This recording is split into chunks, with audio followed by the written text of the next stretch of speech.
Bien, bonsoir à toutes et à tous. Nous sommes ravis de vous accueillir à notre rencontre mutuelle Normandie-Hauts-de-France en présentiel à Saint-Laurent-Blangy, en cette journée nationale de lutte contre le harcèlement. Donc ce matin, le ministre de l'Éducation nationale, Édouard Geffray, était d'ailleurs en Normandie dans les établissements pour cette journée. Je remercie les participants dans la salle, présents ici, ainsi que toutes les personnes qui nous suivent à distance dans les Hauts-de-France, mais également en Normandie. Nous sommes à peu près une quarantaine en présentiel et un peu plus de 200 en visio. Je précise aux personnes en distanciel les modalités des interventions. Donc vous pouvez, si vous le souhaitez, poser des questions à nos intervenants par l'intermédiaire du chat. Et Delphine et Catherine se permettront de venir poser les questions au fur et à mesure des interventions. Avant de vous laisser, je vous présente nos intervenants du jour. Donc, une intervenante qui va arriver, un problème de circulation dans les rues d'Arras. Nous avons Inès Hubert, infirmière, qui a travaillé en clinique psychiatrique pendant presque 10 ans. Et elle est aussi également formatrice en premier secours en santé mentale. Nous avons Elian Potier, bonjour, victime de harcèlement et président surtout de l'association Urgence Harcèlement. Nous avons maître Stéphane Duval, avocat au barreau de Dijon et également avocat auprès de l'Autonome de Solidarité et également Jean-Louis Linder, président de l'Autonome de Solidarité nationale. Nous remercions également monsieur l'inspecteur d'académie, Jean-Roger Ribaud, et nous l'excusons, mais il est représenté par madame Élodie Henouille, conseillère technique, et par madame Aurélie Keva, proviseure de la vie scolaire. Pour finir, je vous présente les deux derniers intervenants, donc Priscilla Descriver, présidente de l'Oise, ainsi que, j'ai perdu Pascal Bécu, merci, président du Pas-de-Calais, qui seront pour cette soirée nos fils rouges et nos questionneurs. Donc je vous laisse entre de bonnes mains et bonne conférence.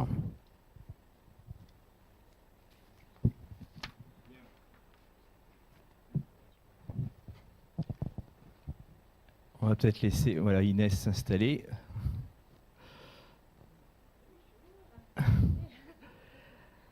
Alors, avant de rentrer dans le vif du débat, pourquoi la MGN propose cette thématique? La Mutualité française et 2 instituts se sont associés pour concevoir une enquête sur la santé mentale des jeunes. On constate que l'entrée dans l'âge adulte est un marqueur d'une santé mentale dégradée pour la plupart des jeunes, de 10 à 28% pour les 15-25 ans. Si à cela on ajoute le harcèlement qui se prolonge à l'école, il concerne près d'un jeune sur 2, soit en tant que victime directe, soit en tant que témoin. 44% n'ont jamais été confrontés à une forme de harcèlement. Donc vous voyez, ça signifie que 56% l'ont été.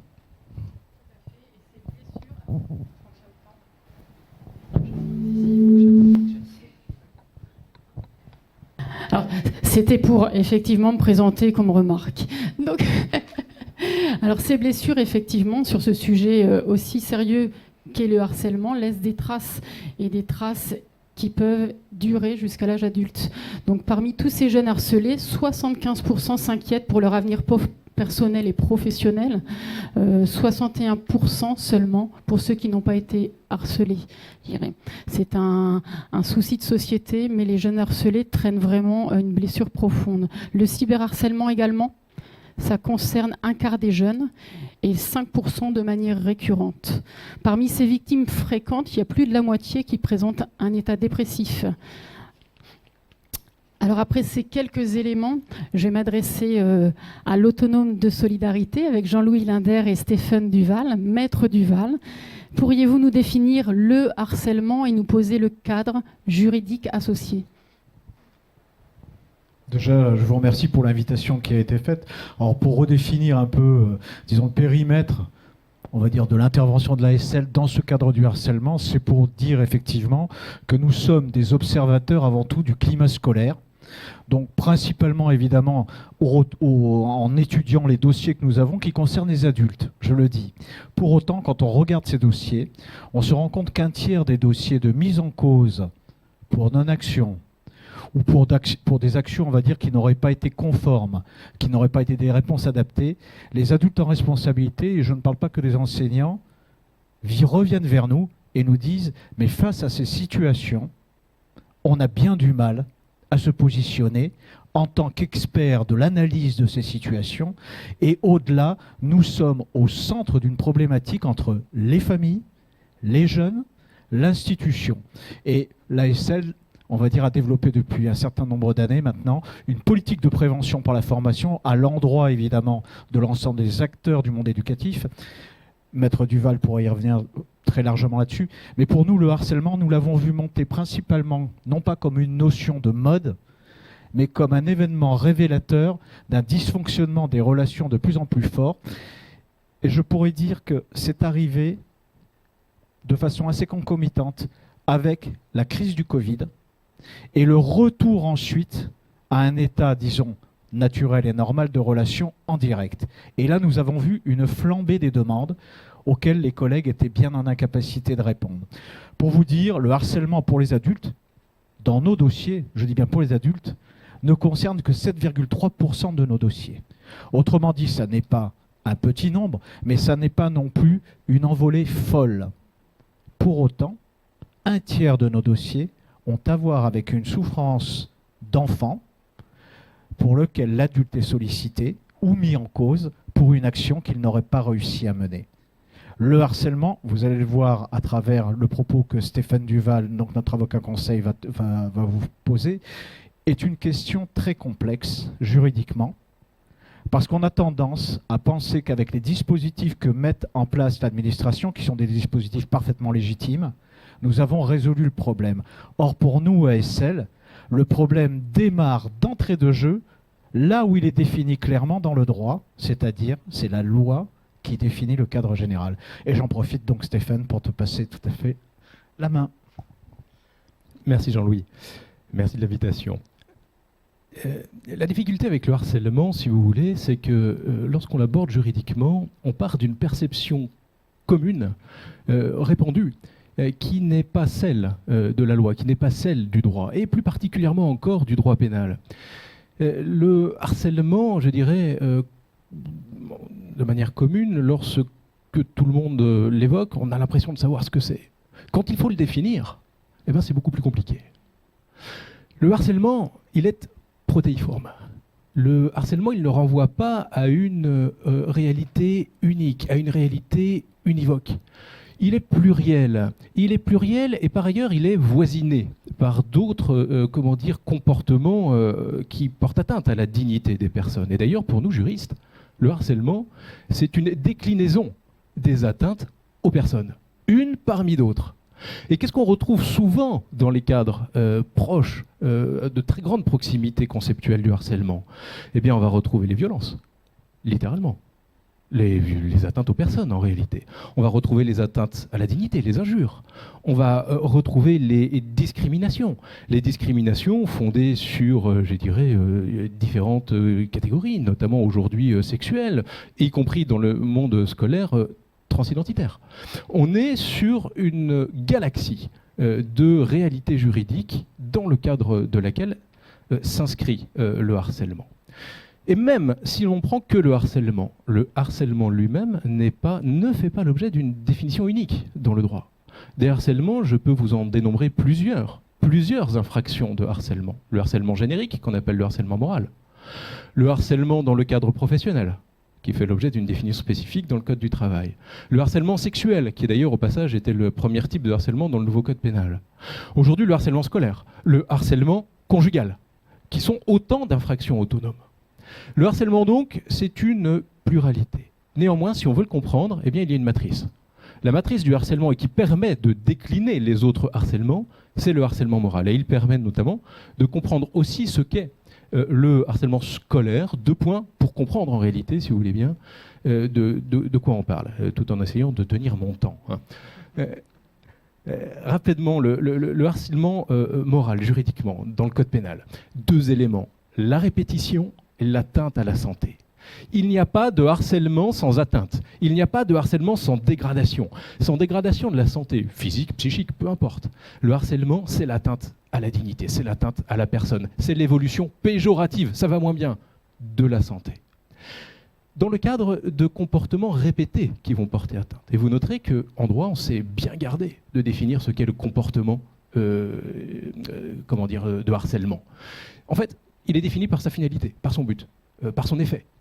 Ce n'est pas par son contenu lui-même. Hein. Ce n'est pas tel type d'acte qui est un acte type de harcèlement. Non, pas du tout. C'est par la finalité qu'il va avoir. Et puis, il y a la notion de répétition.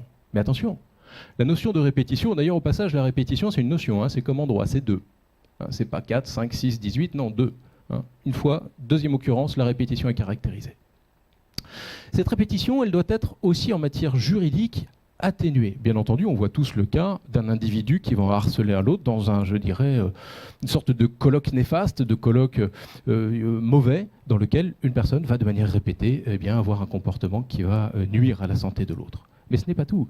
Et je dirais, le législateur est allé beaucoup plus loin. Il y a ce qu'on appelle le harcèlement de groupe, le harcèlement effet de meute, dans le cadre duquel un même individu ne va pas forcément répéter plusieurs fois le comportement, mais plusieurs individus vont avoir un comportement unique à l'égard d'une seule personne, en même temps ou de manière différée. Eh bien ça aussi, c'est du harcèlement répréhensible, le phénomène de meute. Et même l'instigateur, celui qui aura demandé à un groupe ou à un autre d'aller harceler, celui-ci, il n'aura pas personnellement harcelé, mais il aura demandé qu'on harcèle. Eh bien, ce sera aussi, juridiquement parlant, un harceleur. Alors, c'est important de le savoir. Pourquoi ? Parce que sur ces matières-là, je dirais, c'est un délit pénal. Un délit pénal, ça veut dire prison. Ça veut dire que le législateur ne rigole pas avec ça. Hein, c'est 2 ans d'emprisonnement, 30 000 € d'amende à titre de peine principale pour fixer les débats. Mais ce délit-là, il est aggravé. Et dans les cas qui nous occupent, par des circonstances importantes. D'abord, il est aggravé lorsqu'il est commis sur une personne mineure, donc moins de 18 ans. Il est encore aggravé au surplus si la personne mineure est atteinte d'une particulière vulnérabilité à raison de son âge. Plus la personne victime est jeune, plus la pénalité sera forte. Attention, c'est aggravé aussi, personnalité de l'auteur, moyen du harcèlement, ce qu'on appelle le cyberharcèlement. Le harcèlement par les moyens numériques, c'est-à-dire par tout ce qui est informatique, réseaux sociaux, téléphone portable, ce que vous voulez. Et attention, le législateur et le juge, ici la jurisprudence, sont très larges. Il n'est pas nécessaire que les propos numériques, les comportements numériques, aillent directement porter atteinte, soient directement destinés à la victime, à partir du moment où elle en aura connaissance. On peut très bien avoir des échanges désobligeants répétés à l'égard d'une personne sur un groupe dont on sait qu'elle y aura accès. Eh bien, c'est du harcèlement aussi. Et là, le législateur a monté à 3 ans 45 000 € d'amende. On grimpe dans la pénalité. Et puis, à côté du harcèlement moral, comme je dirais pour se greffer dessus, mais une sorte de focale, on a le harcèlement scolaire. La base du harcèlement scolaire, c'est la même que le harcèlement moral. Donc ce que je viens de vous dire là s'applique au harcèlement scolaire. Mais en plus, le harcèlement scolaire cadre avec, je dirais, une problématique particulière d'éducation nationale. Le droit de l'éducation nationale fait une liberté fondamentale, j'y reviendrai tout à l'heure à la fin, des élèves, liberté fondamentale d'avoir une scolarité sans être harcelé. Ça peut vous sembler bizarre, mais en fait c'est un droit qui est créé pour derrière débloquer des manœuvres, des leviers d'action et de réaction au harcèlement. Et à partir du moment où un élève est harcelé par un autre élève ou un autre personnel de l'établissement, même d'ailleurs quand il n'y est plus dans l'établissement, eh bien on est sur du harcèlement scolaire. Et la spécificité, c'est la pénalité.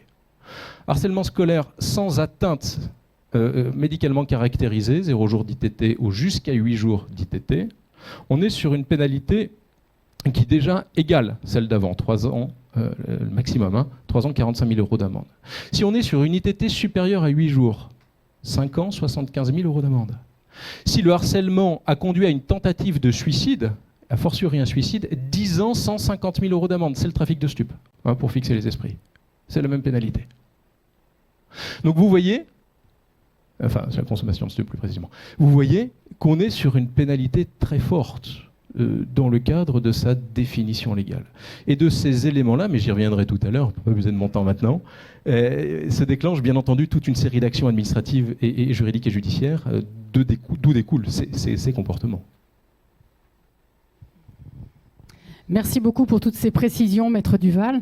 Alors justement, Elian, Monsieur Potier, pourriez-vous nous faire part de votre témoignage et plus précisément des signes qui peuvent, selon vous, alerter et doivent alerter? Merci beaucoup, bonsoir à tous, merci beaucoup d'être présents parmi nous. Alors moi je m'appelle Elian Potier, j'ai 23 ans, je suis président de 2 associations. Alors déjà, si j'ai ouvert cette association en 2019, c'est parce que j'ai été confronté au harcèlement durant ma scolarité. Pour être honnête, j'avais pas mal de difficultés lorsque j'étais à l'école. Moi je suis dyslexique et dysorthographique, donc évidemment c'est un sujet qui touche quand même pas mal de jeunes aujourd'hui. Et je tiens à en parler parce que je pense que c'est un sujet qui touche beaucoup de jeunes et c'est important de pouvoir aussi dire qu'on peut s'en sortir et qu'on peut viser ce dont on a envie de faire. Donc les cours c'était assez compliqué pour moi, j'aimais bien l'école, je savais ce que je voulais faire plus tard, donc la question de l'orientation elle s'est posée très rapidement. J'ai décidé de m'orienter en 3e prépa métier. La différence c'est que la 3e générale elle est au collège comparée à la 3e prépa métier qui elle est au lycée professionnel. J'ai donc, du coup, à la fin de ma 4e, directement été dans un lycée professionnel. J'ai rencontré donc des nouveaux camarades, échangé avec eux. Et malheureusement, pour moi, de par une question toute bête, toute simple, on m'a demandé ce que j'avais fait ce week-end. D'autres ont répondu, j'ai été au cinéma, j'ai fait ceci, j'ai fait cela.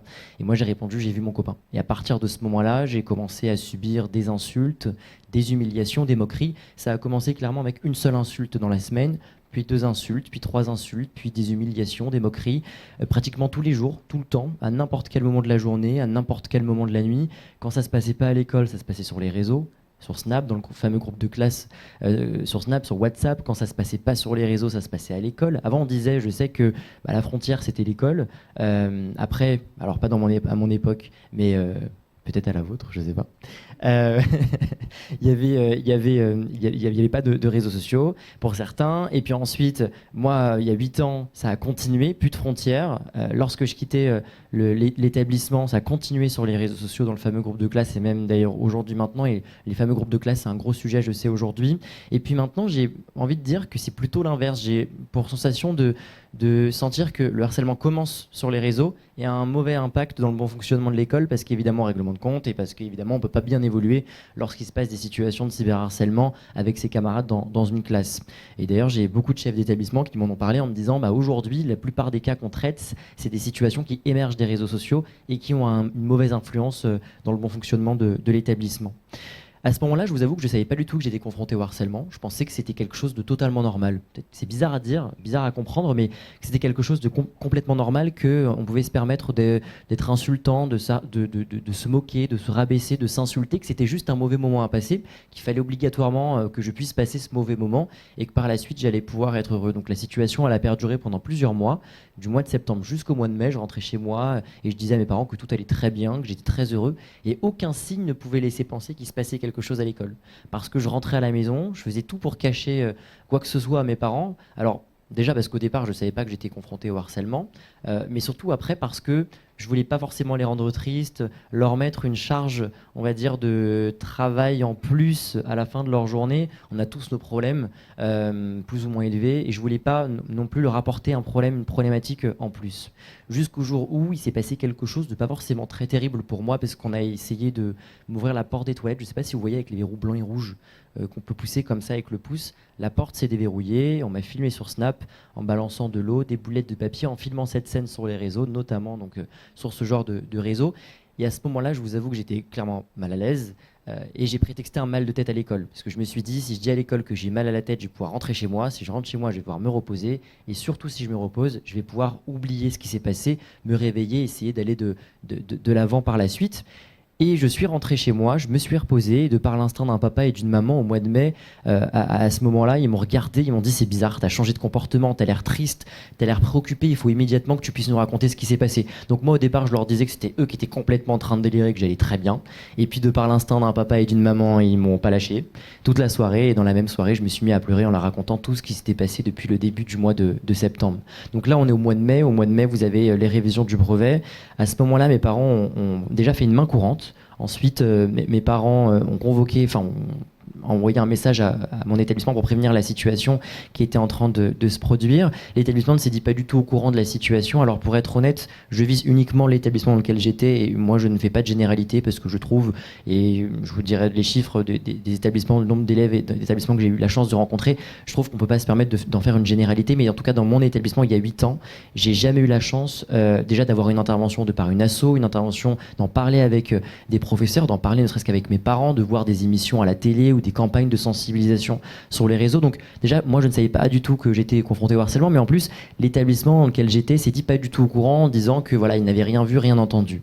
Dans certains cours, dans certaines classes, ça pouvait se voir, ça pouvait s'entendre, et par simplement des insultes à caractère très ciblé que je pouvais entendre, que le professeur pouvait entendre parce qu'il demandait d'arrêter, mais n'allait pas plus loin. À ce moment-là, donc, il y a 2 solutions qui ont été prises par l'établissement. Je sais que ça peut faire débat, mais je vous les donne quand même. Première solution, c'était de pouvoir me permettre d'aller dans les toilettes des filles pour être protégé, parce qu'au final, il y avait un surveillant qui était posté devant les toilettes des filles, ça pouvait permettre de filtrer. Et donc moi, d'un autre côté, je l'ai bien pris, parce que je me suis dit, j'ai envie d'aller aux toilettes. Si j'ai envie d'aller aux toilettes, au moins je ne vais pas me retenir. Et autre dispositif, c'était de pouvoir me permettre de continuer ma scolarité dans cet établissement à partir de septembre prochain, donc après les vacances, sous réserve que les 4 auteurs puissent être renvoyés dès la fin du brevet, parce que là, on peut passer clairement le brevet. Les vacances se passent, j'ai eu mon brevet avec mention sans problème, j'étais trop content. Je rentre dans cet établissement, j'avais des amis, donc je voulais vraiment rester dans cet établissement. Je vois les 4 qui étaient toujours présents au sein de cet établissement, mais je me dis que peut-être qu'ils ont une fiche de suivi ou quelque chose comme ça qui fait que bon voilà, c'est pris en compte. Moi, je voulais pas forcément obligatoirement qu'ils quittent l'établissement. Je me dis sur un malentendu, on peut trouver un arrangement. Ils peuvent se rendre compte que voilà, ils ont fait ils m'ont causé du tort, des dégâts et se remettre ne serait-ce qu'en question. Donc je voulais pas obligatoirement qu'ils quittent l'établissement. Donc je me dis quelque chose a été fait.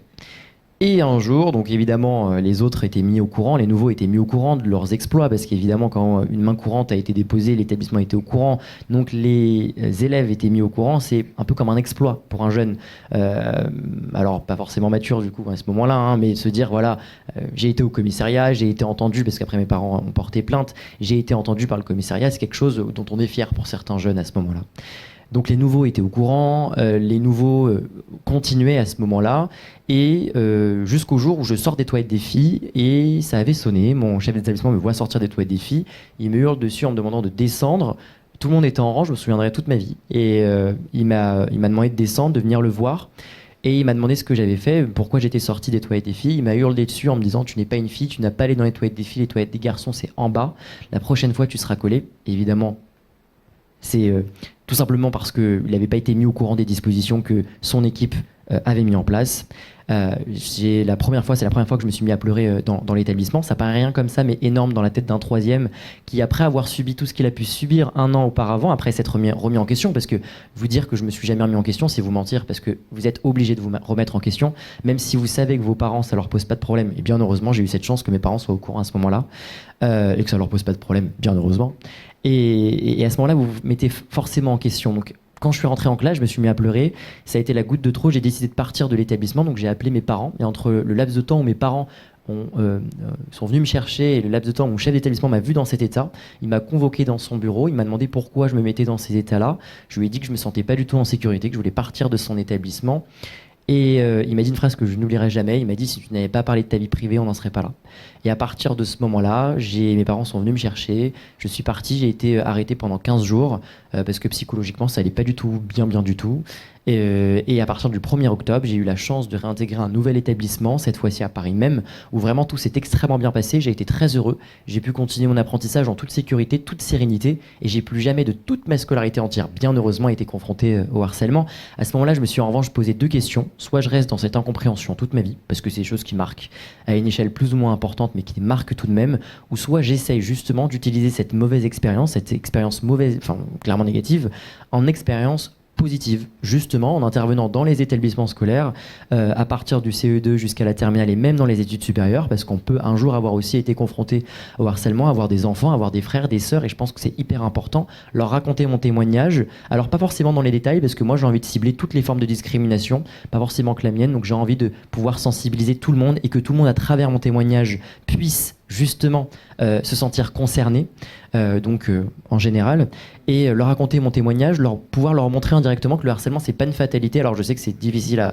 à comprendre quand je dis que le harcèlement c'est pas une fatalité, quand on voit que parfois certains jeunes mettent fin à leur jour parce qu'ils ont été confrontés au harcèlement, mais moi j'ai envie aussi de pouvoir communiquer du positif et pas forcément montrer uniquement une voix négative aux jeunes, suicide, ou négatif. J'ai pas forcément envie, j'ai envie de leur montrer aussi qu'il y a une voix qui est positive, mais pour ça on a besoin d'eux. On a besoin justement d'eux, on a besoin qu'ils puissent travailler avec nous sur cette thématique. Donc leur montrer que c'est pas une fatalité, qu'on peut en sortir, qu'on peut écrire un nouveau livre au final, une petite transition, une petite virgule qui peut se mettre en place, mais pour ça on a besoin d'eux, on a besoin des ambassadeurs, on a besoin des jeunes, des délégués, de tous les jeunes qui pourraient justement détecter des fameux signaux faibles, parce qu'il y a les signaux faibles entre jeunes. Comment repérer que mon camarade ne va pas bien, les signaux faibles parents, comment repérer que mon enfant ne va pas bien, et de pouvoir justement les signaler. Mais quand vous parlez justement de dénoncer dans une salle de classe, on va très souvent vous dire « moi je suis pas une balance, je suis pas une boucave, donc je ne dirai rien ».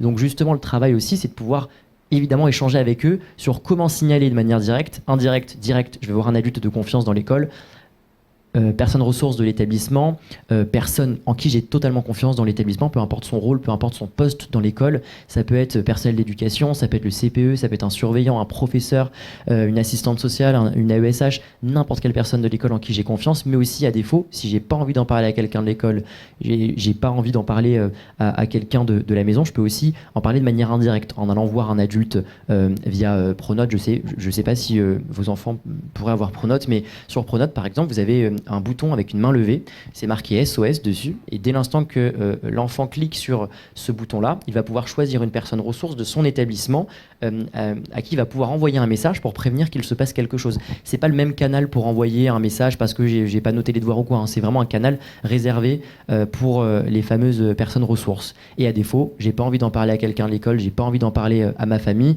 j'ai la solution aussi de pouvoir appeler le fameux numéro 3018 qui est gratuit, anonyme, qui ne s'inscrit pas dans les factures téléphoniques des parents.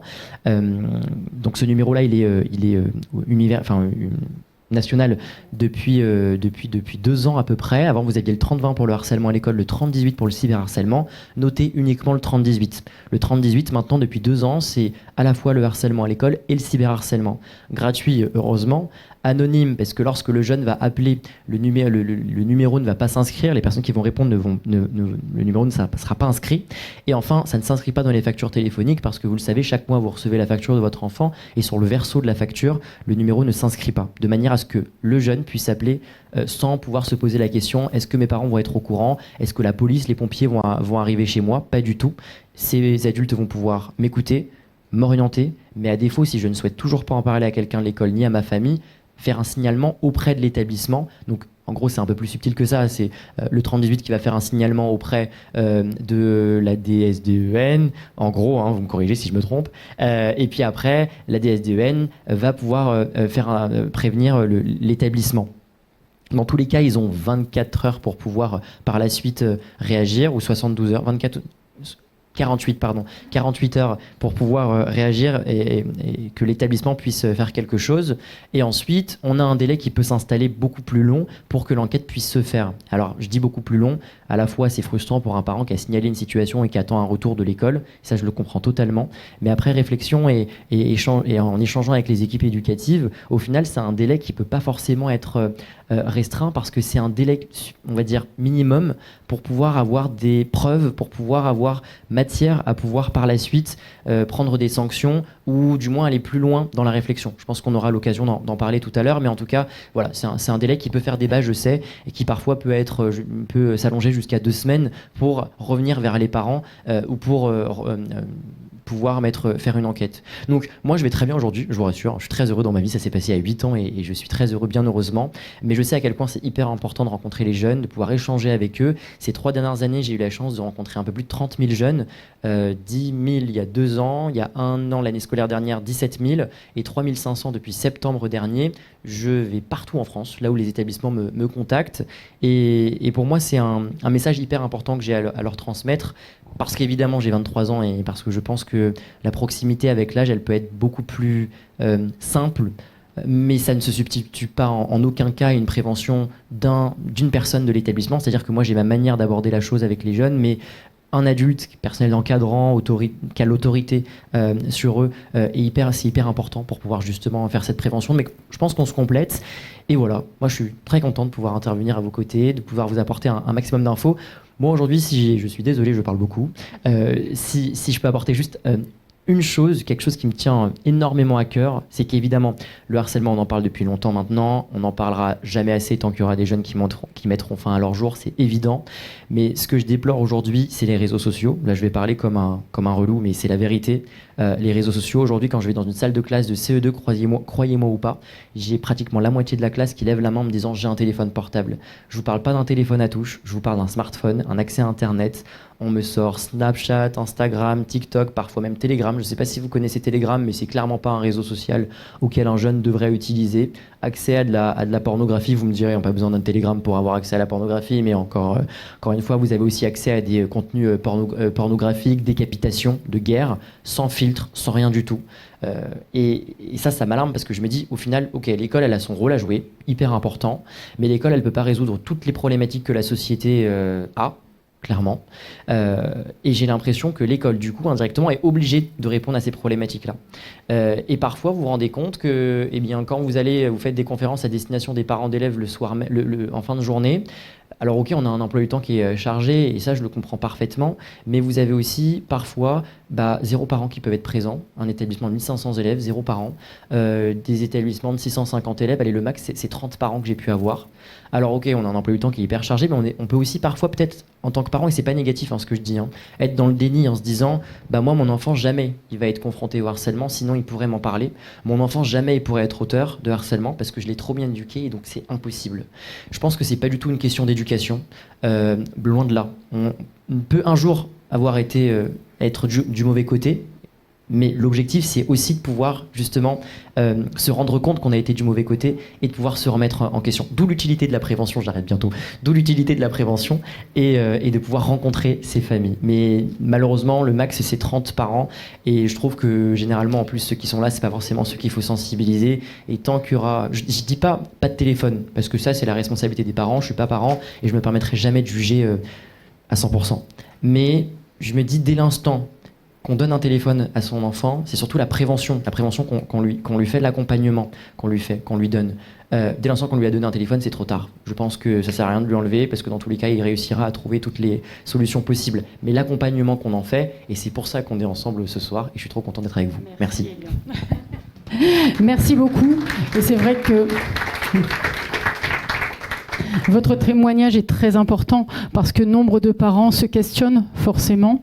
On a tous ces informations, mais apporter un témoignage et surtout le rebond et la positivité que vous dégagez, voilà, ça donne aussi de l'espoir parce qu'il y a certainement des situations en ce moment où certains parents se demandent, se posent beaucoup de questions. Alors justement, je vais maintenant m'adresser à Madame Hubert-Inès. Vous, en tant que professionnelle de santé, finalement, quel indicateur physique ou comportementaux peuvent vous alerter? Alors, bonjour et merci pour le témoignage d'Elian parce que en l'écoutant, je me dis effectivement, tout y est quoi, de ce qu'il nous explique et avec le recul qu'il a maintenant et toute la complexité aussi à évaluer les situations. Alors moi, je voudrais quand même refaire un petit point sur la santé mentale parce que j'ai vraiment cette casquette-là aussi qui est, donc si on reprend la définition de l'OMS, c'est encore un sujet qui est tabou, la santé mentale, avec souvent des représentations qui la réduisent au champ de la maladie mentale. Or, la santé mentale, selon l'OMS, c'est un état de bien-être qui va permettre de faire face aux difficultés de la vie, en fait. Et on se rend compte, on va en parler un petit peu après, avec les conséquences aussi que peuvent avoir des problématiques de harcèlement, que parfois on peut être un peu impacté à ce niveau-là. Alors effectivement, je suis contente aussi que Kélian amène ce témoignage positif, et parce que moi je voulais aussi avoir vous dire qu'effectivement les données chiffrées montrent qu'en effet le mal-être des jeunes existe, surtout post-Covid depuis 2020.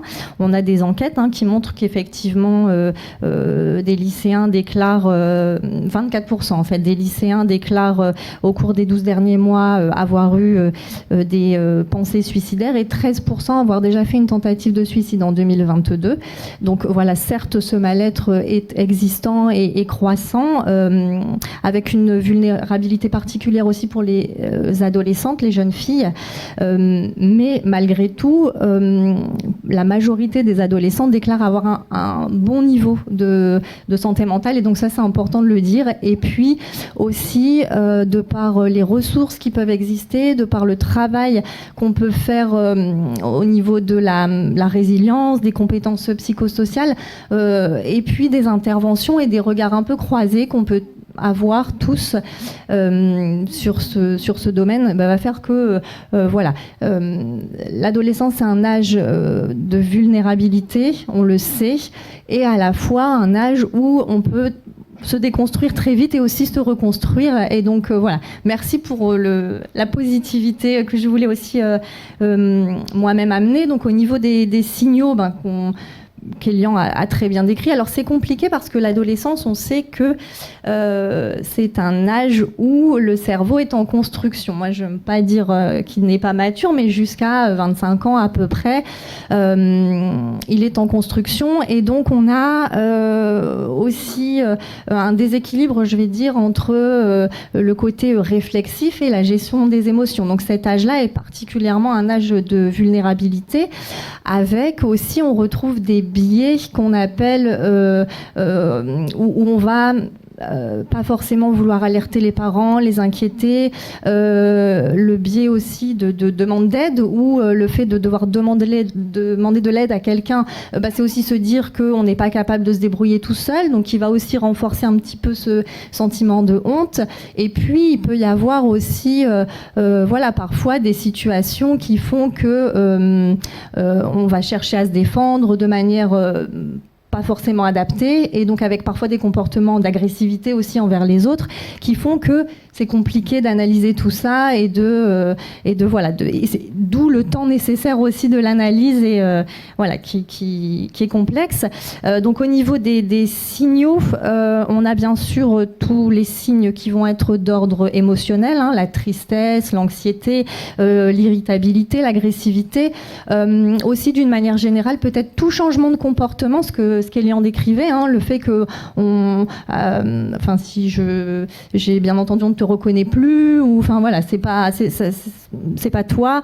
Les troubles du sommeil peuvent aussi apparaître, des troubles de l'alimentation, donc avec une perte de poids excessive, modification de l'appétit, les troubles physiques aussi, ça c'est important, les maux de ventre, les maux de tête. Donc voilà, moi dans ma pratique, je peux être amenée à recevoir un élève pour des motifs somatiques qui sont assez récurrents, et effectivement derrière peut éventuellement en découler une situation, si ce n'est de harcèlement, en tout cas de mal-être. Donc voilà, une vigilance par rapport à ça. On peut aussi avoir des comportements avec une consommation de substances, tabac, alcool, médicaments. Et puis au niveau scolaire, on peut constater effectivement un absentéisme, des retards, une baisse des résultats scolaires, une phobie scolaire également.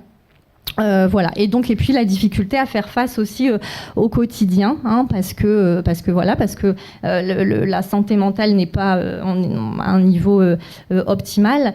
Donc voilà, alors je tiens à préciser aussi que certains signes ne sont pas évocateurs. Un élève fatigué, cerné, qui a mal au ventre ou mal à la tête régulièrement n'est pas forcément concerné ni par le mal-être ni par le harcèlement. Toujours un faisceau d'indices, le temps qui doit être pris pour mener les entretiens, pour analyser les situations. Donc isoler, ça ne constitue pas un élément déterminant. Par contre, le fait de verbaliser des idées suicidaires, ça je tiens quand même à préciser que c'est à prendre en compte bien sûr immédiatement. En plus du 3018 qui est une ressource, moi je voulais parler aussi du 3114 qui est le numéro prévention suicide. Donc très rapidement, mais voilà, c'est une ressource qui est importante à connaître. Je pense pense que Catherine a mis des dépliants, voilà, si vous voulez aussi récupérer les dépliants. Donc une équipe de professionnels à votre écoute, 7 jours sur 7, 24 heures sur 24. La possibilité aussi d'appeler dans un premier temps, en tout cas de façon anonyme. C'est une ressource qu'on a à disposition qui est très intéressante, tant pour les personnes concernées ou si on a une inquiétude aussi pour quelqu'un ou en tant que parent, même en tant que professionnel. Donc voilà, cette ressource est importante. Il y en a d'autres aussi, peut-être on aura le temps d'en parler. Voilà, donc le biais de négation d'aide dont je parlais à l'adolescence là qui est compliqué. Et puis voilà, le fait d'avoir peur des représailles, cette honte qui peut être présente, le fait de ne pas vouloir alerter les parents, rend effectivement les signaux parfois difficiles à détecter. Et donc voilà.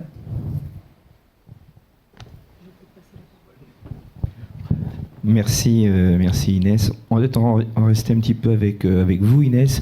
On a beaucoup abordé les conséquences du harcèlement, mais est-ce que vous pourriez aussi nous expliquer tout ce qui concerne les causes et les raisons qui vont amener ce harcèlement ? Alors j'ai pris des petites notes. C'est un problème qui est effectivement complexe, hein, comme je l'ai dit.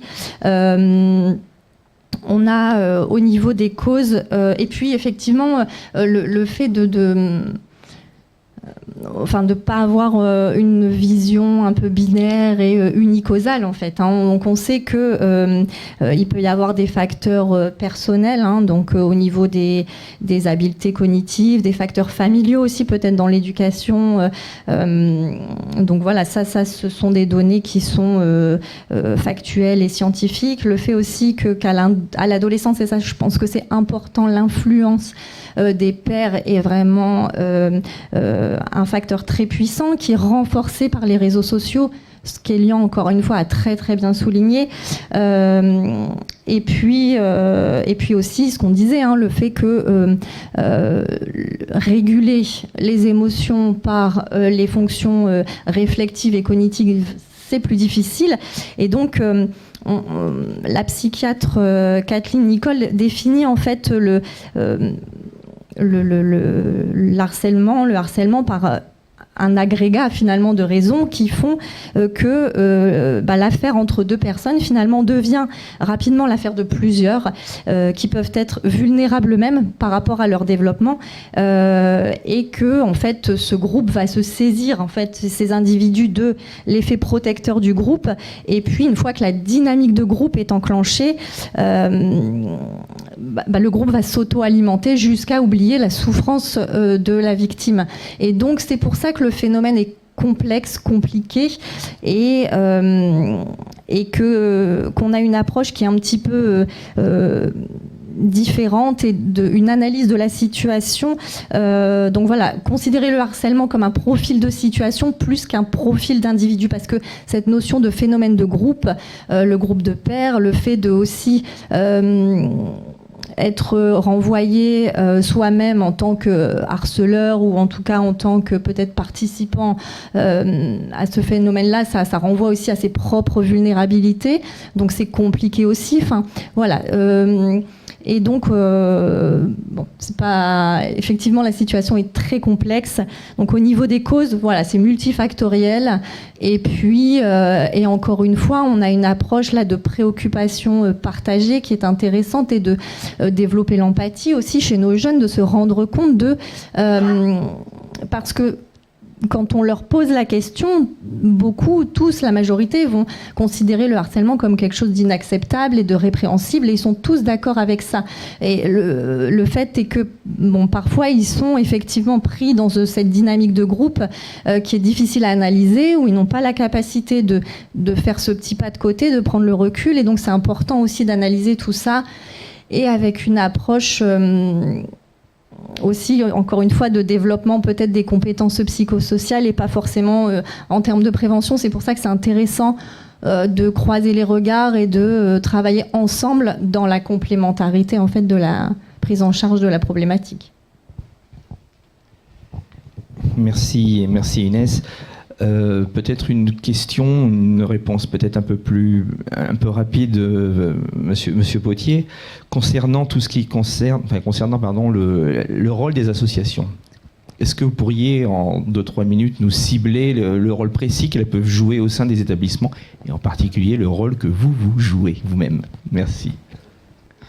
Alors, c'est compliqué de vous répondre exactement sur cette question. Je pense qu'en tant qu'association, on a un rôle, alors évidemment d'écoute, pas forcément pour ma part d'action, dans le sens où, évidemment, si j'ai un jeune qui vient me voir en me disant qu'il est confronté au harcèlement, il faut que je le signale, il faut que je puisse l'aider avec son autorisation pour qu'il puisse être encadré, mais plus de prévention et pouvoir, encore une fois, comme je l'ai dit tout à l'heure, leur raconter mon histoire, leur prouver que c'est pas une fatalité, qu'on peut s'en sortir, qu'on peut être heureux, positif, et leur donner de l'espoir et leur prouver encore une fois qu'on peut justement en parler, auprès des personnes de confiance de leur établissement, à l'extérieur de l'établissement, auprès du fameux 30-18. Donc l'intérêt des associations, c'est de faire de la prévention à 200%. E-Enfance, l'opérateur qui gère le 30-18, pour le coup, eux vont aussi être dans l'action. Ils font de la prévention, ils font des interventions dans les établissements scolaires, mais c'est ceux qui gèrent le 30-18 qui vont pouvoir émettre un signalement auprès de l'établissement, mais aussi qui vont pouvoir contacter les réseaux sociaux pour faire supprimer des contenus sur les réseaux dès l'instant que c'est un jeune qui est mineur, école primaire, collège, lycée. C'est comme ça que je vois mon investissement. Voilà. Je ne sais pas si j'ai bien répondu à la question. Il n'y a pas de bonne et mauvaise réponse, je crois, tout simplement. Il y a votre réponse. Avant de passer aux questions de l'auditoire et puis des personnes qui sont connectées, je vous propose de boucler la boucle en redonnant la parole à Maître Duval ou à Jean-Louis Linder, ou l'un ou l'autre, ou l'un et l'autre. Voilà. Est-ce que vous pourriez un petit peu nous apporter votre expertise sur tout ce qui concerne les signalements du harcèlement? Main courante, dépôt de plainte, sanctions, jurisprudence, les recours possibles, etc. Un peu plus en détail pour expliquer à l'auditoire connecté ou l'auditoire ici présent exactement ce qu'il en est. Partie-là, vous vous doutez bien que je laisserai notre expert juridique évidemment parler.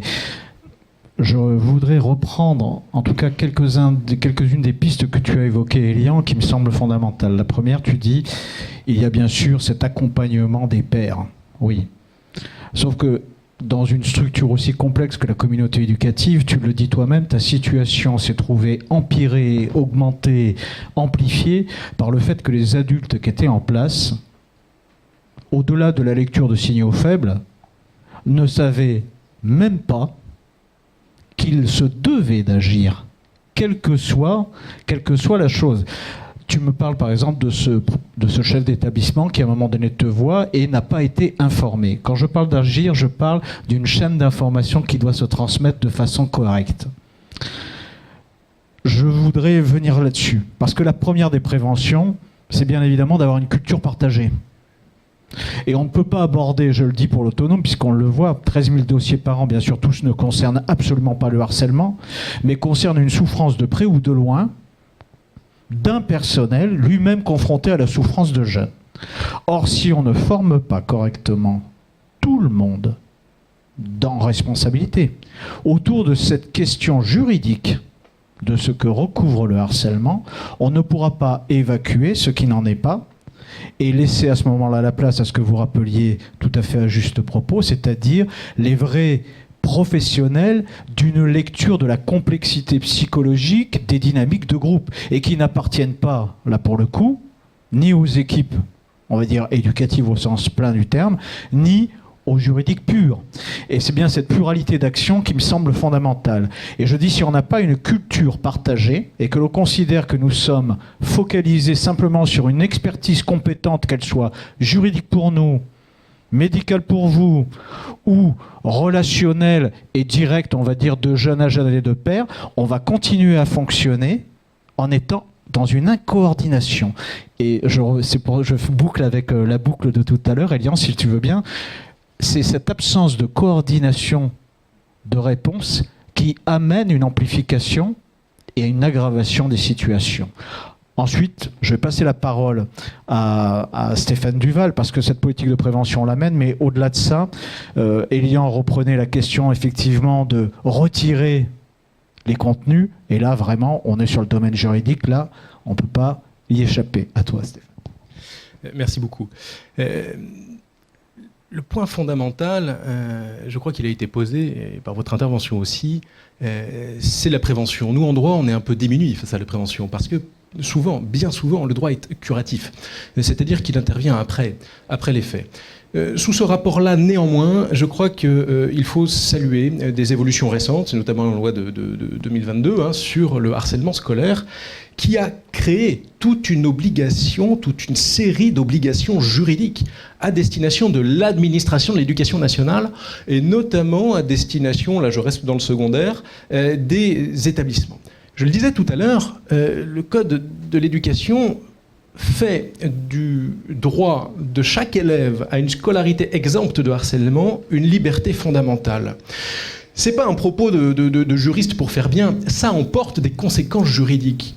Ça veut dire très concrètement que l'élève harcelé, ses parents, peuvent contraindre l'administration à agir. Et ils peuvent le contraindre en agissant très rapidement. Pourquoi ? C'est un peu technique, mais il faut quand même le savoir.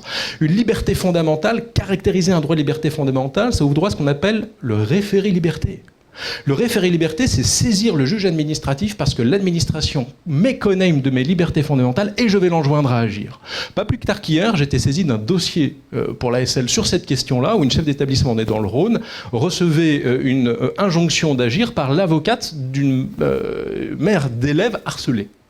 Donc on est vraiment dans cette nouveauté-là. Le droit, je dirais, permet aujourd'hui, et je pense qu'il y a aussi tout un développement, toute une acculturation en cours de l'éducation nationale, et je pense que ce qui est aujourd'hui vrai ne représente plus forcément la situation que vous avez connue. Il y a eu des circulaires du ministre de l'Éducation nationale, des textes forts, des engagements forts, dans ce sens-là. Le dispositif phare, dont on n'a pas parlé, avec ses gradations, mais qui aujourd'hui fait partie de la culture partagée de tous les établissements, premier degré, second degré, bien entendu. Et ça emporte des obligations, mais juridiquement contraignantes.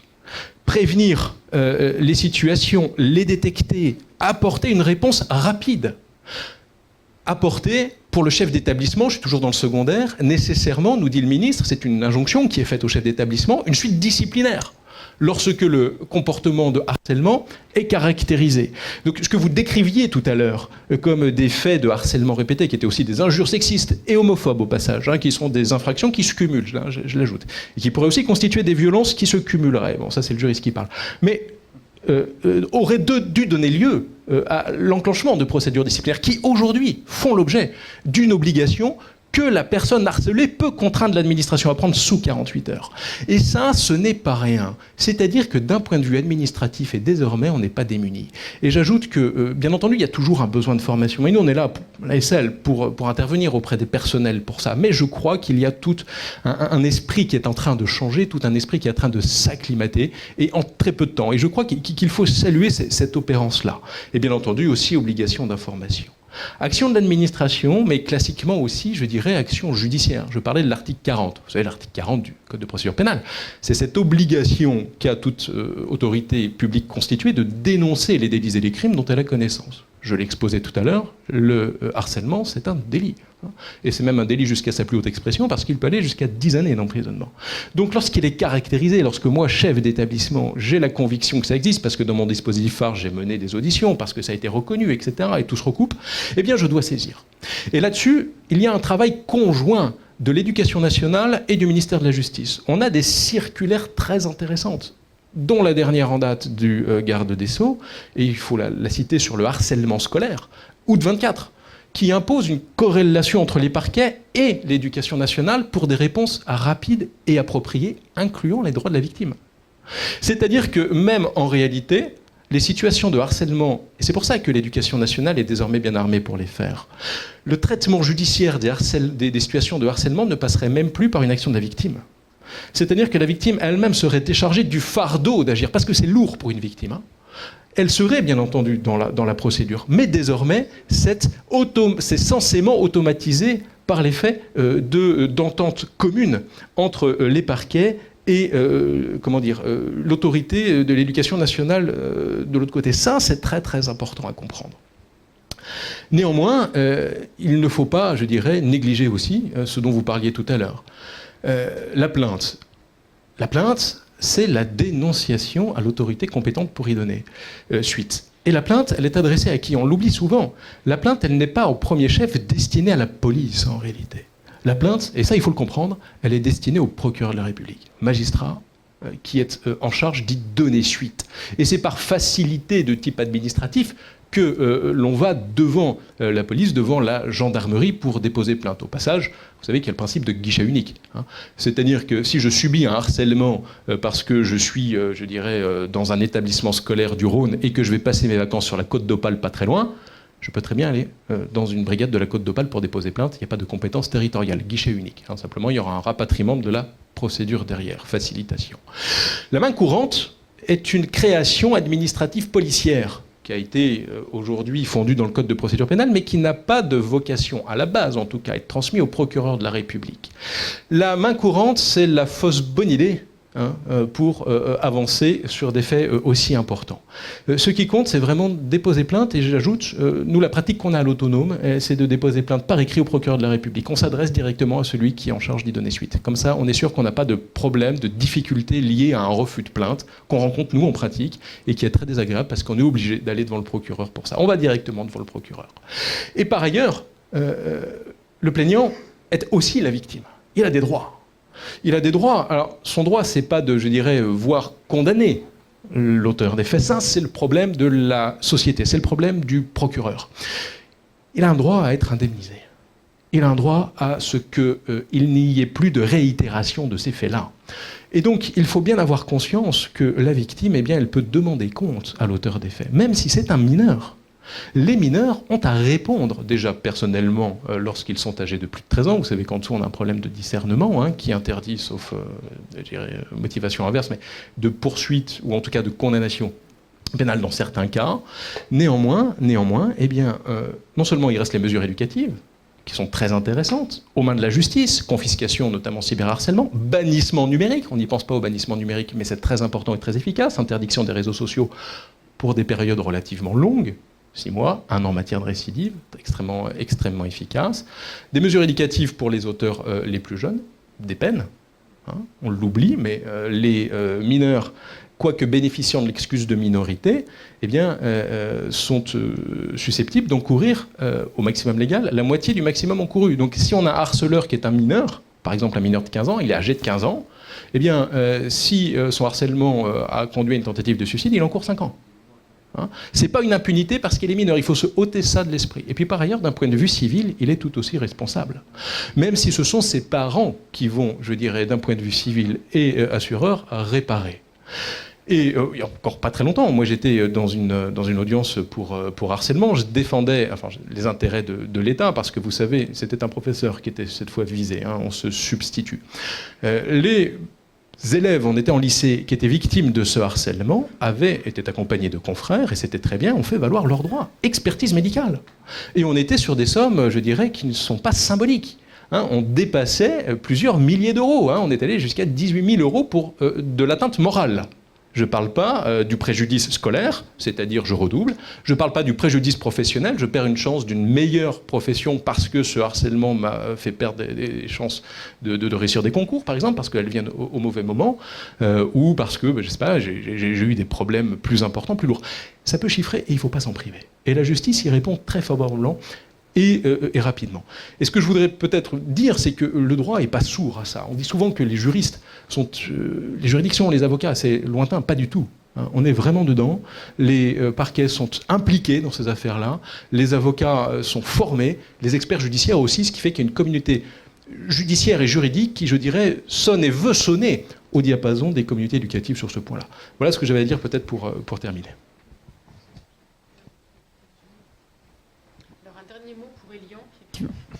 Pardon. Non, juste rajouter un truc, et peut-être que vous allez pouvoir m'aider, parce que moi j'ai fait une main courante effectivement, mais alors c'est vrai qu'en vous écoutant ça paraît simple, si je peux me permettre, évident, voilà. Pour moi à l'époque pas tellement, je vous avoue, pour mes parents non plus, parce que quand on n'est pas dans ce milieu-là c'est un peu compliqué, et surtout que dans l'urgence vous êtes juste dans un objectif de quitter le milieu dans lequel vous avez pu subir tout ça et vite tourner la page. J'ai fait une plainte, quelques mois après j'ai porté plainte. J'ai pas eu de réponse jusqu'à l'année dernière. Croyez-moi ou pas, jusqu'à l'année dernière, en fait, j'ai fait une intervention dans la ville dans laquelle j'ai porté plainte, où je suis né, et j'ai vu le chef de la police, je sais pas comment on peut appeler ça, le brigadier, le chef de la police, et je lui ai dit, bah, écoutez, ça tombe tellement bien que vous soyez là, parce que moi j'ai jamais eu de plainte quand j'ai porté plainte, et j'ai 22 ans, qu'est-ce qu'on fait? Et le lendemain, il m'a envoyé un message en me disant que ma plainte avait été classée article je ne sais quoi. En gros, ça voulait dire que le procureur jugeait que c'était pas à la justice de prendre la décision, mais au chef d'établissement. Article 52 ou 40, je sais pas. Ouais, voilà. Donc, bah, évidemment, quand vous avez pu subir ce que vous avez subi, vous vous dites juste, bah, ok, il faut porter plainte, mais il n'y a rien derrière qui est fait. En tout cas, il y a 8 ans. Alors, effectivement, c'est la complexité de la réponse et du temps de la réponse. Et c'est pourquoi que nous, on recommande de ne pas passer par la police, mais d'aller directement au niveau du procureur, ça va plus vite. Ce que vous avez eu est un code de réponse pour de classement sans suite pour autre réponse donnée. C'est-à-dire que le procureur a l'opportunité des poursuites, ce qui ne veut pas dire qu'il fait ce qu'il veut quand il veut. Ce qui veut dire qu'il regarde si l'infraction est constituée et s'il y a lieu, au regard de l'importance du préjudice souffert, du trouble à l'ordre public persistant ou pas au moment où il se prononce, de l'indemnisation de la victime, s'il y a lieu d'y donner une suite pénale.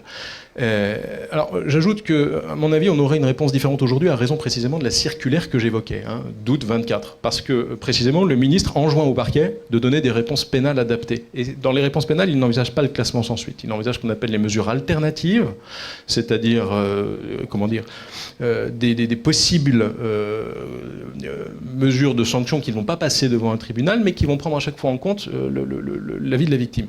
Ici, probablement que le procureur a estimé que l'action de l'administration, ici de l'éducation, vous avez changé d'établissement, a fait cesser le trouble et que peut-être il n'y a pas eu de suite suffisamment importante pour que lui estime devoir poursuivre. Néanmoins, ce qui ne veut pas dire que cette décision est sans recours. Vous pouvez la contester. Vous pouvez la contester devant le procureur général. Vous pouvez la forcer.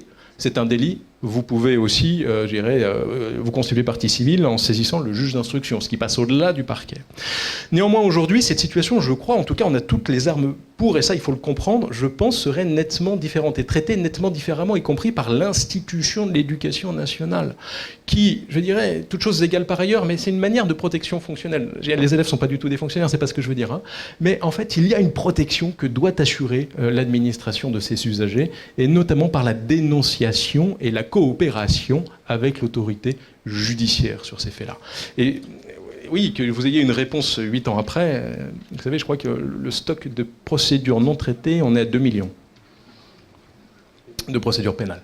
Mais c'est pas une excuse que je donne là, c'est peut-être un élément de compréhension, parce que c'est difficile à comprendre, et c'est la raison pour laquelle nous, on propose d'autres canaux plus efficaces.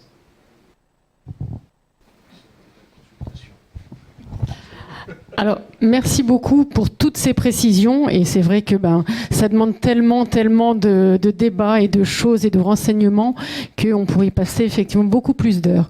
Donc là, il y a quelques questions, je pense, dans la salle, ou aussi par rapport aux personnes qui sont à distance. Donc on va laisser un petit peu place aux questions que chacune pourrait avoir. Oui, bonjour. J'ai une question d'une personne en distanciel qui me demande qu'il s'agisse d'un établissement public ou privé, les démarches sont-elles pareilles? Alors, je ne sais pas si Maître Duval... Oui. Voilà, il n'y a pas plus simple.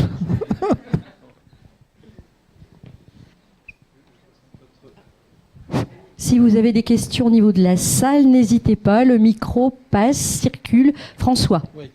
Merci Catherine. Mettre bien le micro. Oui, je sais. J'ai entendu les recommandations tout à l'heure. Oui, je voulais savoir par quel canal vous êtes contacté ou par quel canal vous contactez les établissements, puisque vous me parlez d'intervention auprès des jeunes. Oui. Je m'adresse à vous. Ok. En tant que président de l'association. Ok. Juste si je peux me permettre de répondre à l'autre question d'avant, y a le programme généralement dans le privé, le programme qui s'appelle le programme Boussole, qui est utilisé pour lutter contre le harcèlement. Honnêtement, c'est juste le nom qui change. Le fond ne change pas forcément, mais je pense que c'est important de le préciser. Et voilà. Pour répondre à votre question, moi spécifiquement des demandes d'intervention. Je ne fais pas de pub auprès des établissements directement, mais je poste pas mal sur les réseaux sociaux, sur LinkedIn et sur d'autres réseaux sociaux qui font que de fil en aiguille, j'ai des demandes et puis les chefs d'établissement postent et donc ensuite ça emmène un nouvel établissement à côté qui me demande une intervention. Voilà. Donc c'est spécialement sur les réseaux. Sur LinkedIn, j'ai la plupart de mes demandes sur LinkedIn.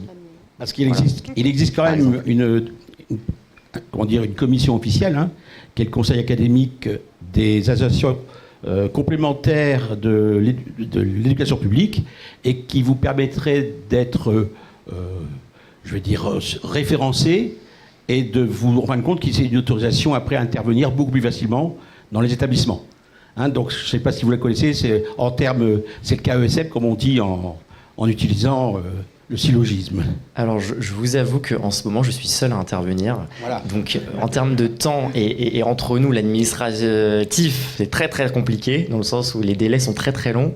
Donc, j'y réfléchis. Et il faut forcément que je le fasse, mais ça prend beaucoup de temps. Donc, quand j'aurai du temps, je le ferai. Mais si je peux me permettre, Elian, c'est vrai que... Un agrément, ministériel, oui. Qui vous permettrait de basculer après beaucoup plus facile sur un agrément... rectoral. Non, mais c'est en cours parce qu'en fait, là, je suis en train de on va en parler tout à l'heure, mais je fais un agrément au niveau des rectorats pour qu'ensuite je puisse demander le national. Voilà. Alors, vous pouvez faire le contraire normalement. Moi, c'est ce qu'on me dit tout, ils sont contraires à chaque fois. Donc, normalement, je fais un truc et puis après, on verra. Normalement, on passe plutôt. Enfin, les deux sont faisables. Mais je vais dire, des fois, le plus simple, c'est d'avoir l'agrément ministériel. L'agrément ministériel, normalement, les rectorats vont pas contredire le ministère. Donc, ce qui fait que l'agrément est presque automatique. Mais tant que j'interviens dans les écoles, ça va. Tout à fait. Et si je peux me permettre, il est très demandé parce qu'on a eu beaucoup de mal à l'avoir ce soir. Donc non, mais c'est important en termes de... Voilà, c'est important, je sais. Alors, peut-être une question aussi par rapport justement à l'enfant qui harcèle.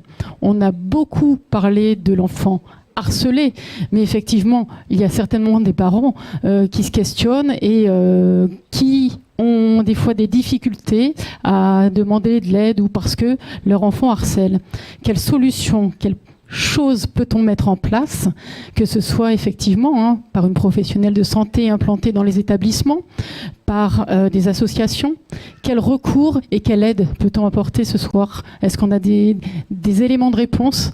Parce que je pense que là, ça va être effectivement très important pour ces parents qui se sentent démunis et quelquefois oubliés.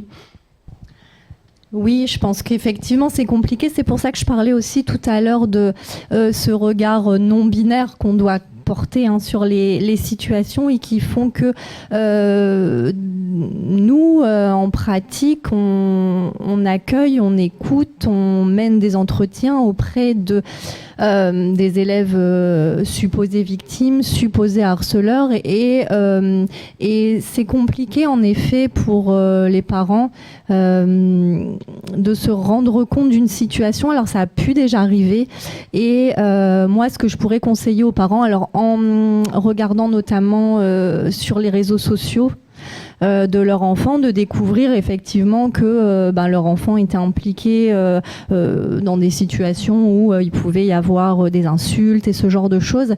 Et je pense que voilà l'idée de se rapprocher en effet de l'établissement scolaire et puis d'échanger avec les équipes. Alors c'est toujours pluridisciplinaire, la vie scolaire qui joue un rôle important, les CPE, effectivement les infirmières scolaires, les assistantes sociales, psychologues, éducation nationale, de faire état de cette situation, si on découvre ça chez son enfant, en ayant quand même aussi la garantie qu'on écoutera, qu'on analysera et qu'on essaiera de porter un regard, qu'on portera un regard de non-jugement sur la situation. Mais si on se met à la place de ces parents-là, on se dit qu'effectivement c'est compliqué. Il y a déjà le fait de se dire que mon enfant n'est pas capable de ça. Et c'est pour ça que j'expliquais toute cette dynamique de groupe. C'est important aussi, alors non pas pour minimiser les faits, mais en expliquant que vraiment c'est complexe et que voilà. Mais effectivement, les parents, si on constate que notre enfant est impliqué, il faut le signaler à l'établissement en premier lieu. Les élèves, vos enfants, les adolescents passent beaucoup de temps dans les établissements scolaires. On a la chance d'avoir quand même beaucoup de personnel ressources et donc il faut mobiliser aussi, je pense, ces personnels-là. Et effectivement, on a aussi des associations, l'autonome, qui permettent d'avoir une aide. Moi, je vais, entre guillemets, non pas contredire ce que vous dites, Inès, mais vous parler, on va dire, de mon expérience professionnelle d'enseignant, directeur d'école, confronté à cette double injonction, celle des parents de l'enfant possiblement victime et celle des parents de l'enfant possiblement harceleur. Et se trouve au milieu à ce moment-là le personnel que je suis, qui se doit d'être, tel Salomon, dans un jugement alors même qu'il n'a encore pas mis en œuvre l'étude approfondie, le recours aux ressources dont vous parlez. Vous avez remarqué que nous sommes restés pour l'instant, tant Stéphane que moi-même, sur le second degré. Et ça n'est pas pour rien. Parce qu'il y a effectivement une question de ressources différentes entre le premier et le second degré, et un niveau de responsabilité différent assumé par les directions d'école, et l'IEN, bien évidemment, comme tu le rappelles Stéphane, par rapport à tout ce qui concerne le niveau de responsabilité pris dans les établissements du second degré. Nous sommes sur deux univers différents. Alors, la question se posera toujours, et je reviens à mon propos précédent, d'une parfaite coordination de toutes les ressources, et ne pas penser qu'il suffirait simplement de donner le conseil à ses parents, on va dire, qui eux-mêmes sont mis à mal, quelque part de se rapprocher de l'équipe, entre guillemets, en direction ou en responsabilité. Ça ne suffira pas si on n'a pas posé sur la table, dans une réunion de tous ces services, la question d'une coordination. Et je le redis régulièrement, lorsque l'on parlait de la souffrance, ça ne peut pas se limiter au harcèlement. Les enfants qui manifestent des troubles du comportement, et on l'a vu au retour du Covid, se sont amplifiés, et on sait que c'est une véritable problématique. On ne l'aborde que peu, je dirais, de façon ouverte. Donc si aujourd'hui, au-delà du harcèlement, était recentrée la question de « il existe des moyens, mais posons véritablement une problématique de table ronde », au-delà de cette table ronde, pour que sur chaque circonscription, chaque académie, chaque, finalement, on va dire, structure locale, la question des moyens réels. Et dans ces moyens, je reprends à nouveau mon credo. C'est lorsqu'on a une telle différence d'intelligence, donc de compréhension de cette notion, mais d'une complexité absolue qu'est le harcèlement, on ne peut pas passer en disant nous avons les dispositifs théoriques, nous avons l'organigramme de l'aide, sans poser la question d'une réalité de terrain. La réalité de terrain, c'est qu'un directeur d'école qui n'est pas formé, eh bien, il va être bien désarmé. Ensuite, l'aide apportée par l'IEN, qui lui-même peut se retrouver en difficulté aussi parce que les réponses deviennent très très complexes, et ce délai d'activation des autres professionnels du soin, et vous savez à quel point, on va dire, la santé scolaire est véritablement en déshérence. Donc je le dis ici, on effleure, on va dire, la question du harcèlement, et on débordera forcément sur la question réelle de la souffrance de nos jeunes, qui est une véritable problématique. Ça, c'est sûr. Votre prise de parole dans la salle. À distance, j'ai une question. Les parents sont démunis et ne savent pas où s'adresser pour aider leur enfant, harceleur ou harcelé. Quelles structures peuvent aider les jeunes en souffrance en dehors des établissements scolaires ? Alors, Inès pour répondre. Bon, c'est bien qu'on puisse aussi évoquer, donc je vous ai parlé tout à l'heure du 3114, le numéro prévention suicide. Les maisons des adolescents aussi qui existent dans le département et qui vont pouvoir prendre en charge les adolescents. Le dispositif Mon soutien psy, alors je pense que vous en avez entendu parler, très intéressant, hein, la possibilité d'avoir accès à 12 séances avec un ou une psychologue agréée dans le dispositif. Sont des ressources qui permettent qui sont assez faciles entre guillemets à mobiliser et qui permettent aussi de réduire le délai d'attente au niveau d'une prise en charge. Donc voilà, on a ces ressources-là qui sont disponibles. Et puis encore une fois, hein, que les parents n'hésitent pas à se rapprocher de nous là en l'occurrence, afin qu'on puisse les informer, les orienter. Ça, c'est aussi, bien sûr, notre travail. Là, je parle en tant qu'infirmière scolaire. Hein. Madame Keva, peut-être, proviseur vie scolaire. Oui, je me permets de compléter les propos concernant le premier degré. Il faut savoir que le programme phare est un protocole national et qui concerne à la fois le premier et le second degré. Donc dans chaque circonscription, en tout cas sur l'Académie de Lille, dans chaque circonscription, vous avez une équipe ressources telle que celle que l'on peut on a également dans le second degré, les collèges et les lycées. Et la formation des personnels a été... l'ensemble des personnels d'éducation nationale sont maintenant formés et sensibilisés dans le cadre du programme. Depuis quelques années maintenant, le plan de formation a été déployé.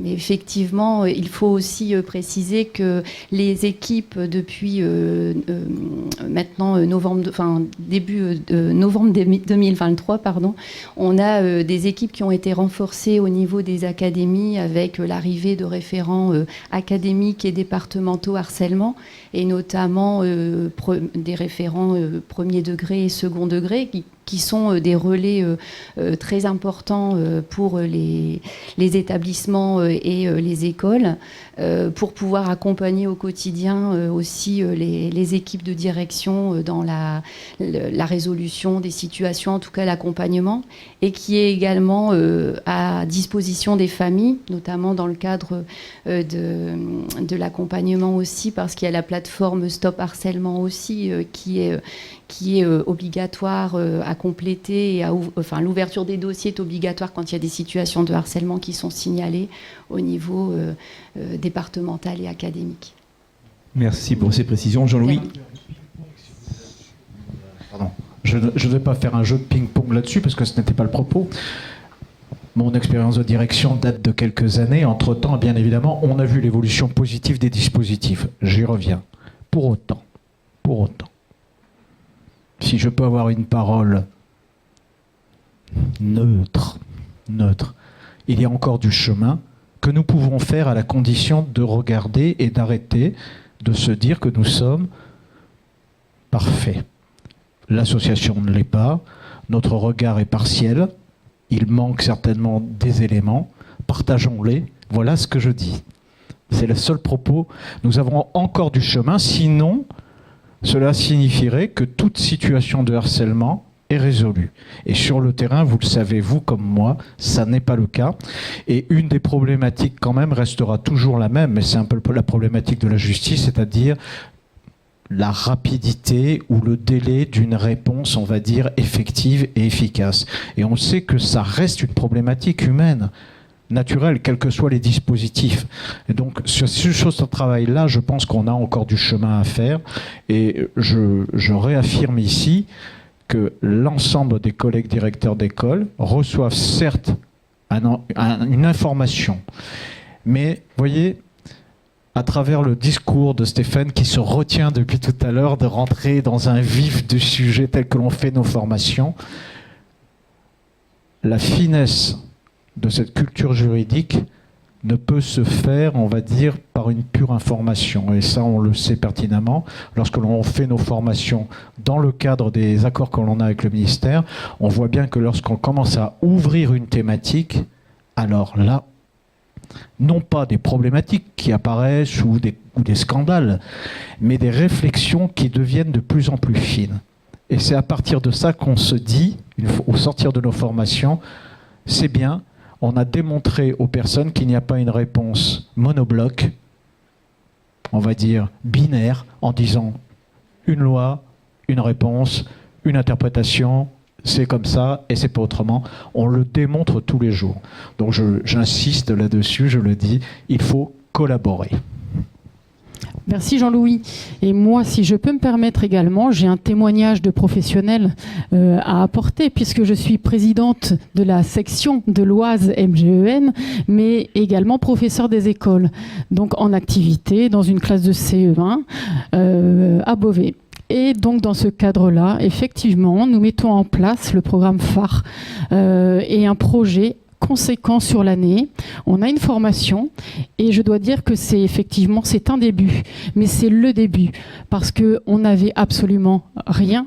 On était livré effectivement dans chaque établissement. Donc je salue vraiment cette initiative qui fait prendre conscience effectivement qu'il y a un problème et que on est ensemble, on collabore ensemble pour trouver une solution. Donc ce programme phare, on le met en place, on fait vraiment des projets et on voit l'impact que ça a auprès des jeunes et surtout auprès des parents qui osent beaucoup plus venir nous voir par rapport à ces questions-là. Voilà, je tenais vraiment à apporter cet éclaircissement aussi parce que la route est longue, mais voilà, on met en œuvre aussi des choses et c'est vrai que ce retentissement est important. Juste très rapidement une précision qui fait le lien entre les deux questions qui ont été abordées, c'est-à-dire comment est-il possible de répondre au harcèlement en dehors de l'école. Le fait est qu'aujourd'hui, l'institution de l'éducation nationale est la mieux armée. C'est-à-dire que celle qui a le plus de moyens dans les mains. Et c'est elle qui va faire le lien entre le plus d'institutions concernées. On ne pense pas à la PMI, par exemple, protection de l'enfance, mais il y a aussi la question de l'enfance en danger là-dedans, du harcelé, du harceleur, et qui d'ailleurs, les circulaires renvoient à ça. Parce qu'en réalité, et je le disais tout à l'heure, l'institution, lorsque, j'irai, on revient à la formation, mais lorsqu'elle prend à bras-le-corps tous les outils qu'elle a, peut répondre au harcèlement. Et c'est inédit.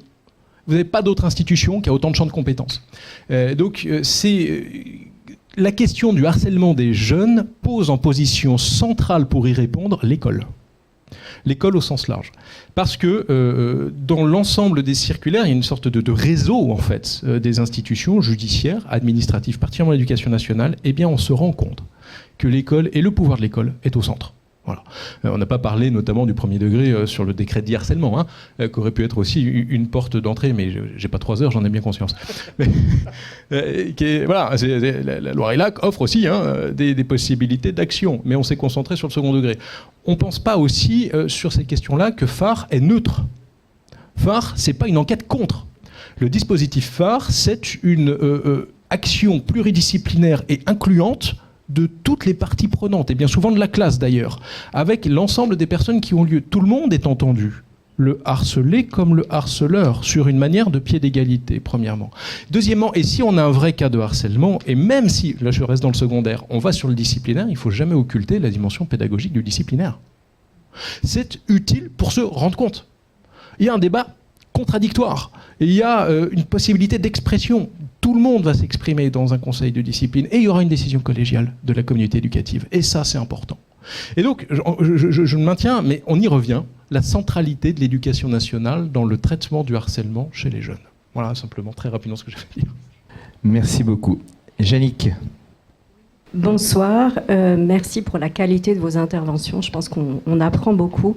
Alors moi, j'ai une question. J'aimerais savoir s'il existe une ou des méthodes qui consisteraient à outiller mieux les personnes harcelées dans les réponses, les attitudes que ces personnes pourraient avoir face aux harceleurs. Parce que j'imagine, je ne suis pas spécialiste de la thématique, mais que les harceleurs vont trouver du plaisir dans les actes qu'ils vont produire, mais aussi peut-être dans l'attitude qu'ils vont provoquer chez la personne harcelée, à savoir le fait d'être peiné, au moins peiné, le plus souvent également être bouleversé. Donc comment est-ce qu'on pourrait outiller mieux ces personnes qui vont être victimes de tels comportements ? Qui prend en charge la réponse ? Inès ? Moi, je veux bien peut-être apporter un élément de réponse. Alors, je vais rebondir quand même sur le fait de prendre du plaisir parce que peut-être que là, on serait vraiment dans une pathologie qui, voilà. Et au-delà de ça, je pense que vraiment l'impact du groupe et cette dynamique un peu, voilà, est plus à mettre en avant. Et pour ça, alors aussi bien pour les harceleurs ou parfois des observateurs qui n'interviendraient pas, ou pour les victimes, c'est vraiment, je pense, pouvoir développer les compétences psychosociales. Alors bon, voilà, effectivement, on peut pas trop développer le sujet, mais c'est développer l'assertivité, en fait, être capable aussi de pouvoir exprimer ses émotions, ça c'est important, gérer son stress, pouvoir s'affirmer au sein d'un groupe, et puis développer des stratégies de par la créativité. Voilà, donc ça va passer par des ateliers, ces choses-là. Ça peut être... alors c'est ça qui est compliqué, parce que l'âge de l'adolescence avec cette période de vulnérabilité, c'est précisément l'âge où c'est difficile de mettre ces défenses-là en action. Mais je pense que voilà, l'élément de réponse, le développement des compétences psychosociales est vraiment, vraiment un levier qui est intéressant et dont il faut se saisir par rapport à ça. Et puis je pense que je pourrais rajouter aussi que les compétences psychosociales et l'empathie, c'est bien, mais je pense que c'est un investissement pour plus tard. C'est-à-dire que j'ai du mal à me dire qu'on pourrait travailler les compétences, enfin l'empathie à destination de lycéens ou fin de collégiens, où là, pour moi, selon moi, c'est mon avis vraiment purement personnel, il serait trop tard de pouvoir, enfin jamais, rien n'est trop tard, mais il serait peut-être trop tard de pouvoir s'en rendre compte. Donc je pense que c'est bien, mais ça a vu le jour depuis pas si longtemps que ça. Je crois que c'est obligatoire depuis l'année dernière, si je me trompe pas. Donc à voir après sur les prochaines années l'évolution. Je pense, et j'en doute pas une seule seconde, je pense qu'il y aura des évolutions, parce que je pense que si on travaille là-dessus, on peut faire des énormes progrès, mais malheureusement en quelques mois, en un an, on peut pas voir forcément les évolutions. Et alors si je me trompe pas, je pense que vous avez plutôt, lorsque vous avez demandé le plaisir de faire du mal, enfin que vous avez parlé du plaisir de faire du mal, c'est plutôt le jeune qui aime... Pardon, peut-être que je me prononce mal, mais le jeune qui aime faire du mal à cause, grâce au phénomène de groupe derrière, qui va commenter, pousser indirectement à continuer. J'ai plutôt pris ça comme ça. Donc d'où l'intérêt de la prévention, déjà de pouvoir se mettre à la place de l'autre, donc l'empathie aussi indirectement, se mettre à la place de l'autre, comprendre ce qui s'est passé. Et alors je sais que parfois il y a certains établissements qui font des scènes théâtrales et des mises en situation. Voilà, des mises en situation, ça marche plutôt bien. Après, c'est qui tout double. Soit ça marche très très bien, c'est extrêmement bien fait, et là on arrive justement à se mettre à la place de l'autre via toutes les situations, ou soit malheureusement on choisit mal la personne, et la personne un jour a été confrontée au harcèlement, se remet dans la peau d'une personne victime de harcèlement, et où là ça peut faire parfois des dégâts psychologiques. C'est mon avis personnel. Moi, je pense que la prévention, quelle qu'elle soit, pas forcément une prévention en particulier, est la meilleure. Bien, écoutez, on arrive un petit peu au terme de ces rencontres mutuelles, riches en informations, riches de par aussi la qualité de nos intervenants, que je vous demande une dernière fois de remercier à votre façon. Eric, si tu veux bien clore. Oui, donc pour conclure, merci aux intervenants pour tous ces échanges riches. Moi, je vais reprendre les quelques mots de Jean-Louis Linder sur le travail de cohésion, de coopération qu'il faut continuer à poursuivre. Et bien évidemment, il y a déjà un certain nombre de réponses qui sont mises en œuvre, programme phare dans l'éducation nationale, mais ce n'est pas le seul sujet que j'ai entendu, surtout dans les propos d'Elian. C'est les réseaux sociaux. Et nous attendons évidemment une réponse du législateur qui est en plein questionnement sur la place des réseaux sociaux chez les jeunes. Donc on attend et on espère que ça sera une problématique qui sera résolue dans les semaines à venir, dans les mois à venir, voire les années, malheureusement. Donc nous remercions l'ensemble des personnes qui ont assisté en distanciel et bien évidemment dans la salle. Nous vous souhaitons donc Ah, il reste une question peut-être? Oui, alors Eric, désolé, je suis arrivée un peu trop tard. Juste une dernière question à tous les intervenants en 120 secondes chacun. Voilà, maximum. Hein. Donc, que pourrait-on mettre en place selon vous pour lutter plus efficacement contre le harcèlement et mieux prendre en charge tant le harcelé que le harceleur? En 60 secondes chacun. Voilà, merci. En fait, on ouvre. Voilà. Si dans un monde parfait, voilà, qu'est-ce qu'on pourrait souhaiter? Merci. Dans un monde parfait, je reprendrai le propos d'Elian. C'est la prévention, ça commence au plus jeune âge. Donc, l'éducation. Voilà. En sachant que ça ne sera jamais à 100% et que bien évidemment, il y aura toujours, comme dans notre société, à un moment donné, la loi qui dira stop. Alors, rapidement, pour faire très vite aussi, je vais faire moins que ça. On pense toujours qu'on peut mieux faire dans la loi. Mais la loi, elle existe, la loi, elle est là, la loi, elle est riche. Il faut se l'approprier. Et pour se l'approprier, eh bien, il faut s'y former, en réalité. Hein, et il n'y a rien d'inaccessible. Donc, comment faire pour mieux le prendre en charge? Eh bien, augmenter la formation. Voilà, c'est tout.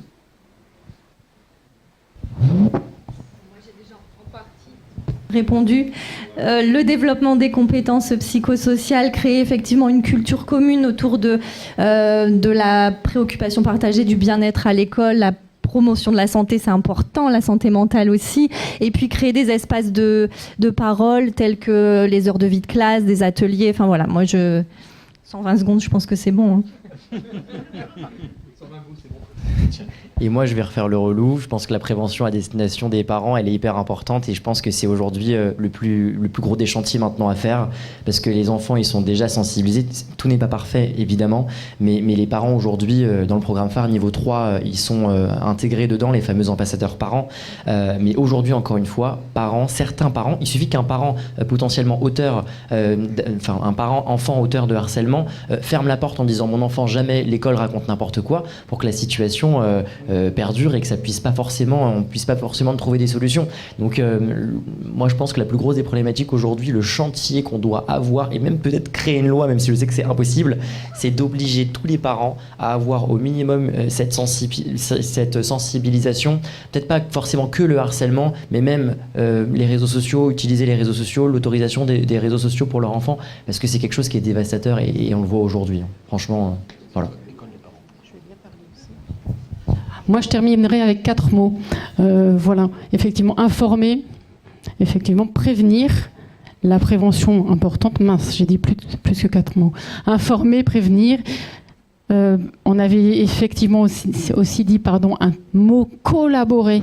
Parce que voilà, le nœud, on y est, la collaboration, et puis continuer. Et donc, pour conclure cette soirée, qu'on soit en ligne, je vous demande de rester 2-3 minutes. Tout simplement, en cette journée de lutte contre le harcèlement, nous avons une petite chanson qui est en cours, qui va passer, qui va être diffusée, qui a été créée par des élèves de l'école d'Artois à Beauvais. Priscilla en est une enseignante de l'école, donc elle peut nous en dire quelques mots. Programme phare, notre projet, effectivement. Donc, cette chanson fait partie aussi de ce projet. Toutes les classes de l'école ont collaboré. Dans cette classe, nous sommes une école inclusive, puisqu'effectivement, nous avons une ULIS, une UEA, des enfants autistes. Et donc, c'est un travail collaboratif qui a amené donc à ce que vous allez entendre. Alors, c'est le début, parce qu'effectivement, ce projet-là, on n'en est que vraiment aux prémices. Ça a beaucoup fait parler. Les parents très importants sont venus justement dans l'école et sont partie prenante maintenant. Alors je vous laisse à l'appréciation et merci beaucoup.